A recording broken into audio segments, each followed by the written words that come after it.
નમસ્કાર કલમ યુદ્ધ સમાચારની સાથે હું છું આપની સાથે પાયલ બાંભણિયા। તો જોઈએ આજના મહત્વના સમાચારમાં। માંડવી નગરપાલિકા દ્વારા પાપ નિવારણી તાપી મૈયાના જન્મદિવસની પૂજા અર્ચના કરી ઉજવણી કરાઈ। માંડવી નગર ખાતે માંડવી નગરપાલિકા દ્વારા તાપી મહાતાપી પાપ નિવારણની જન્મ જયંતિની ઉજવણી ભક્તિભાવપૂર્વક ઉજવણી કરવામાં આવી હતી। જે નિમિત્તે ગોપાલનગરથી ભીખુભાઈ ગામિતના નિવાસસ્થાનેથી 109 મીટરની ચુંદડીની શોભાયાત્રા કાઢવામાં આવી હતી અને તાપી મૈયાના રમણીય તટી ભીખુભાઈ ગામિત તથા રામજી મંદિરથી પટેલ સમાજની બહેનો દ્વારા ચુંદડીની શોભાયાત્રા ડીજેના સથવારે કાઢવામાં આવી હતી અને બહેનો આનંદ ઉલ્લાસ સાથે ગરબે ઘૂમી હતી। તેમજ નગરપાલિકા દ્વારા શાસ્ત્રોક્ત વિધિ અનુસાર પૂજા અર્ચના કરી તાપી મૈયાની ચુંદડી અર્પણ કરવામાં આવી હતી।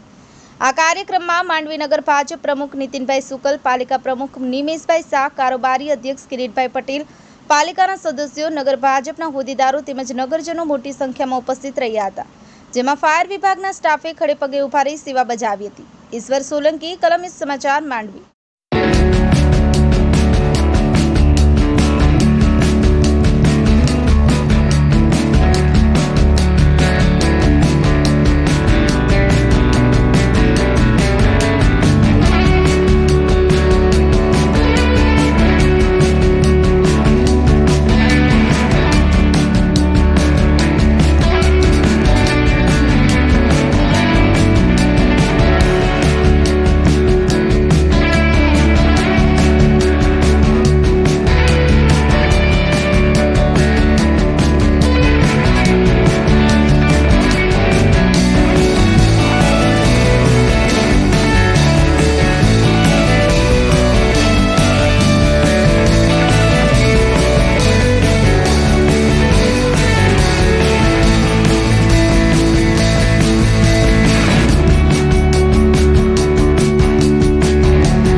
પુત્રી તાપી નદીની જન્મ જયંતિ નિમિત્તે આજે માંડવી નગરમાં ખૂબ જ ઉત્સાહપૂર્વક અને આનંદપૂર્વક અને ભક્તિભાવપૂર્વક પૂજા અર્ચના કરવામાં આવી।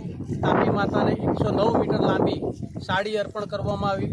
દરેક ભાવિ ભક્તોએ પૂજા અર્ચના કરી ખૂબ જ આનંદપૂર્વક અને ભાવપૂર્વકનો માહોલ હતો।